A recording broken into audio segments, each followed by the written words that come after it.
श्री स्वामी समर्थ. नमस्कार. मी नंदिनी माझ्या यूट्यूब चॅनलवर तुमचं खूप मनापासून स्वागत करत आहे. तुमच्या मनातील सर्व चांगल्या इच्छा स्वामी महाराज पूर्ण करो ही स्वामींच्या चरणी प्रार्थना करते आणि आजच्या नवीन व्हिडिओला सुरुवात करते.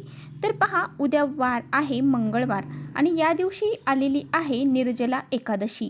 तर ही जी एकादशी तिथी आहे तर ती खूप कठीण व्रत हे मानलं जातं. ज्येष्ठ मासातील शुक्ल पक्षातील एकादशी तिथीला निर्जला व्रत हे केलं जातं. हे व्रत जे आहे तर ते पाण्याविना केलं जातं, म्हणजे या व्रताला पाणी देखील ग्रहण केलं जात नाही. तर पहा, निर्जला व्रत केल्याने व्यक्तीच्या मनातील सर्व इच्छा ज्या आहेत तर त्या पूर्ण होतात, सर्व मनोकामना पूर्ण होतात आणि इच्छित फळ प्राप्त त्यांना होत असते. त्यामुळे ह्या एकादशीचं व्रत हे केलं जातं. तर पहा, हे जे व्रत आहे तर ते पांडवांपैकी भीमाने केलं होतं. खूप कठीण तपश्चर्या करून भीमाने हे व्रत केलं होतं आणि म्हणूनच या एकादशीला भीमसेन एकादशी म्हणून देखील ओळखलं जातं. हे व्रत केल्याने व्यक्तीने जे बी काही पाप केलेली आहेत, काही वाईट कर्म केलेली आहेत त्यांचा देखील नाश होऊन जातो आणि इच्छित फल हे प्राप्त होते. त्यामुळे एकादशी तिथीचं हे व्रत केलं जातं. त्याचबरोबर आपण या दिवशी काही उपाय जर घरामध्ये केले तर त्याचे फळ देखील आपल्याला शीघ्र प्राप्त होते आणि योग्य ते फळ हे प्राप्त होते. या दिवशी खूप सारे शुभयोग देखील तयार होत आहेत आणि ह्या शुभयोगामध्ये जे काही उपाय करू त्याचे फळ देखील आपल्याला शुभ प्राप्त होते. त्यामुळेच आपल्याला उद्या असा हा एक उपाय करायचा आहे. तुळशीला आपल्याला अशी ही एक वस्तू अर्पण करायची आहे. ही वस्तू जर आपण तुळशीला अर्पण केली तर आपले जे काही दुःख आहेत, संकट आहेत, अडचणी आहेत त्या तर दूर होतीलच. त्याचबरोबर आपल्या घरामध्ये चहूबाजूने पैसा यायला लागेल. पैशाच्या सर्व अडचणी ह्या दूर होतील. घरामध्ये लक्ष्मी ही स्थिर राहील.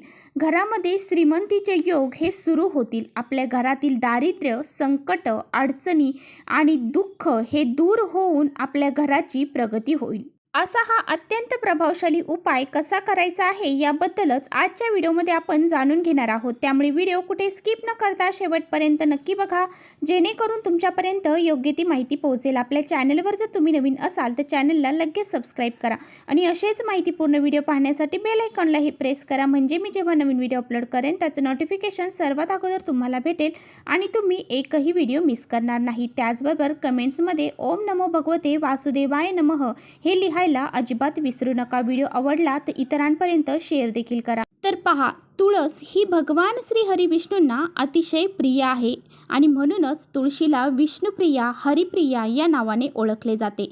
आणि निर्जला एकादशी आहे आणि एकादशी तिथीला भगवान श्री हरी विष्णूंना तुळस अर्पण करायला अजिबात विसरू नका. तुळशी मातेला माता लक्ष्मीचं प्रतीक मानलं जातं. त्यामुळे ज्या घरामध्ये नियमितपणे तुळशीची पूजा केली जाते त्या घरामध्ये कोणत्याही प्रकारच्या पैशाच्या अडचणी ह्या येत नाही. ते घर सोडून माता लक्ष्मी आणि भगवान श्री हरी विष्णू कुठेही जात नाही. म्हणूनच आपल्या घरामध्ये एकतरी तुळस ही असायलाच हवी. तर बघा, बऱ्याच जणांच्या घरामध्ये तुळस नसते. मग त्यांनी या एकादशी तिथीला आपल्या घरामध्ये एकतरी तुळस आणून लावावी. जर तुम्ही उद्याच्या दिवशी घरामध्ये तुळस आणून जर लावली तर तुमच्या घरामध्ये साक्षात लक्ष्मी येईल. कारण तुळस हे सात्विकतेचं प्रतीक आहे आणि नेहमी तुळशीच्या दर्शनाने घरामध्ये सुख, शांती, समृद्धी ही राहत असते. तुळशीचा स्पर्श हा आपल्याला प्रचंड ऊर्जा देतो आणि म्हणूनच आपल्याला प्रत्येक कामामध्ये यश हे प्राप्त होते. त्या ठिकाणी तुळस असते त्या ठिकाणचं वातावरण हे नेहमी शुद्ध राहते. त्या ठिकाणची नकारात्मकता ही संपूर्णपणे नष्ट होते. तुळशीमुळे आपले मन प्रसन्न होते आणि म्हणूनच तुळशी मातेला धार्मिक, सांस्कृतिक महत्त्व हे दिलं जातं. त्याचबरोबर वैज्ञानिक, शास्त्रीय दृष्ट्या, आरोग्याच्या दृष्टीने देखील तुळस ही खूप महत्त्वाची मानली जाते. संत नामदेव म्हणतात, ज्या घरामध्ये तुळस नाही ते घर ओघर समजावे. त्या ठिकाणी यमदूताचे वास्तव्य असते.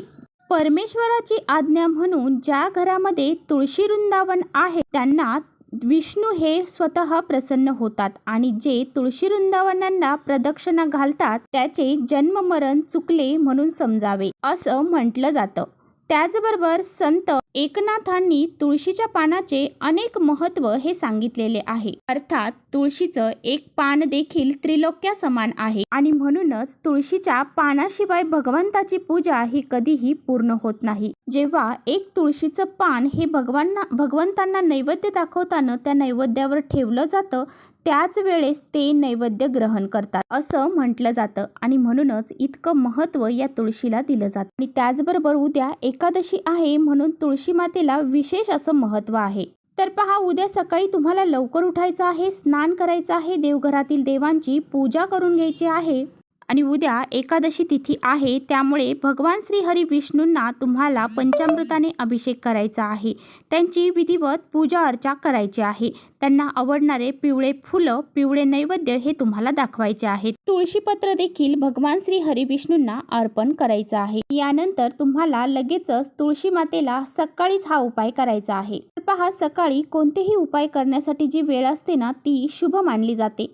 त्यामुळे तुम्ही तुमची देवपूजा झाली की लगेचच मग तुळशीला हा उपाय करावा. तर पहा, उद्या तुम्हाला काय करायचं आहे. उद्या एकादशी आहे, अर्थात तुम्हाला तुळशीला पाणी हे अर्पण करायचं नाही आणि उद्या निर्जला एकादशी आहे, त्यामुळे उद्या तुळशीला आपल्याला स्पर्श देखील करायचा नाही. तर तुम्हाला एक महत्त्वाची वस्तू जी आहे तर ती तुम्हाला तुळशीला अर्पण करायची आहे, ती म्हणजे चिमूटभर हळद. तर चिमूटभर हळद ही तुम्हाला तुळशीच्या मुळांशी अर्पण करायची आहे. ही हळद अर्पण करत असताना तुम्हाला तुळशीला स्पर्श होणार नाही याची काळजी घ्यायची आहे. जेव्हा तुम्ही हळद अर्पण करणार आहात त्याच्या अगोदर तुम्हाला तुळशीला दिवा लावून घ्यायचा आहे. तुम्ही शुद्ध गाईचा तुपाचा दिवा देखील लावू शकता. नसेल शुद्ध गाईचं तूप तर जे तेल आहे ते घालून तुम्ही दिवा लावू शकता. त्यानंतर दोन्ही हात जोडून तुळशीला नमस्कार करायचा आहे. त्याचबरोबर तुळशीला 11 प्रदक्षिणा घालायच्या आहेत आणि प्रदक्षिणा घालायला जागा नसेल तर स्वतःभोवती 11 प्रदक्षिणा तुम्हाला घालायच्या आहेत. प्रदक्षिणा करत असताना ओम नमो भगवते वासुदेवाय नमः या मंत्राचा जप देखील करायचा आहे. त्यानंतर दोन्ही हात जोडून लक्ष्मी प्राप्तीसाठी भगवान श्री हरी विष्णू माता लक्ष्मी यांना प्रार्थना करायची आहे. त्या घरामध्ये पैसा हा टिकत नाही, लक्ष्मी ही येत नाही किंवा लक्ष्मी टिकून राहत नाही, यासाठी तुम्हाला तुळशी मातेला प्रार्थना करायची आहे. त्याच्या दिवशी हा उपाय करायला अतिशय महत्त्व आहे. तर पहा, हा उपाय आपल्याला सकाळी करायचा आहे. त्यानंतर संध्याकाळी आपल्याला अजून एक उपाय करायचा आहे. तर पहा, संध्याकाळी आपल्याला काय करायचं आहे, तर आपल्याला संध्याकाळी 5 दिवे हे घ्यायचे आहेत. तर ते मातीच्या पंती घेऊ शकता किंवा मग तुम्ही कणकेचे दिवे तयार करून घेतले तरी चालेल. हा उपाय जो आहे तर तो तुम्हाला संध्याकाळी 6 नंतर करायचा आहे. जी लक्ष्मी येण्याची वेळ आहे त्या वेळेमध्ये तुम्हाला हा उपाय करायचा आहे. त्या 5 पंत्या घेतल्यानंतर त्यामध्ये तुम्हाला शुद्ध गाईचं तूप घालायचं आहे. शुद्ध गाईचं तूप नसेल तर कोणतं तेल असेल ते घाला, परंतु त्यामध्ये चिमूटभर हळद तुम्हाला घालायची आहे. 2 वातींची एक वात करून तुम्हाला ह्या पंत्यांमध्ये घालायचे आहे. प्रत्येक दिव्यामध्ये तुम्हाला एक वेलची आणि एक लवंग हे टाकायचे आहेत आणि त्या दिव्यांना तुम्हाला हळद कुंकू लावायचा आहे, प्रज्वलित करायचे आहेत. धूप दीप अगरबत्ती दिव्यांना ओवाळून घ्यायचे आहे. त्यानंतर तुम्हाला यामधले जे 2 दिवे आहेत तर ते तुम्हाला तुमच्या मुख्य दरवाजामध्ये डाव्या आणि उजव्या साईडला लावायचे आहेत. लावत असताना खाली तुम्हाला फुलांच्या पाकळ्यांचं आसन द्यायचं आहे किंवा मग तांदळाचं आसन दिलं तरी चालेल. बिना आसनाचं तुम्हाला दिवा कुठेही ठेवायचा नाही. त्यानंतर एक दिवा त्यातला तुळशीपाशी तुम्हाला लावायचा आहे. त्यानंतर दुसरा दिवा जो आहे तो तुम्हाला तुमच्या देवघरामध्ये लावायचा आहे. देवघरातला जो पहिला दिवा आहे तो सोडून दुसरा दिवा तिथे तुम्हाला लावायचा आहे. त्यानंतर जो एक दिवा उरलेला आहे तो तुम्हाला तुमच्या स्वयंपाकघरामध्ये उत्तर दिशेला लावायचा आहे. स्वयंपाकघरामध्ये माता अन्नपूर्णेचा वास असतो, त्यामुळे आपल्याला अन्नपूर्णा मातेसाठी हा दिवा आपल्या स्वयंपाकघरामध्ये उत्तरेकडे तोंड करून लावायचा आहे. तुळशीपाशी जो दिवा लावणार आहात तो देखील तुम्हाला उत्तरेकडे तोंड करूनच लावायचा आहे. उत्तर दिशा ही माता लक्ष्मीची दिशा मानली जाते. तर पहा, असा हा छोटासा उपाय तुम्हाला करायचा आहे. तर चला इथेच थांबवते. माझा व्हिडिओ आवडला असेल तर नक्की लाईक करा. चॅनलवर नवीन असाल तर चॅनलला सबस्क्राईब करा. परत भेटूया अशाच छानशा व्हिडिओसोबत. तोपर्यंत श्री स्वामी समर्थ.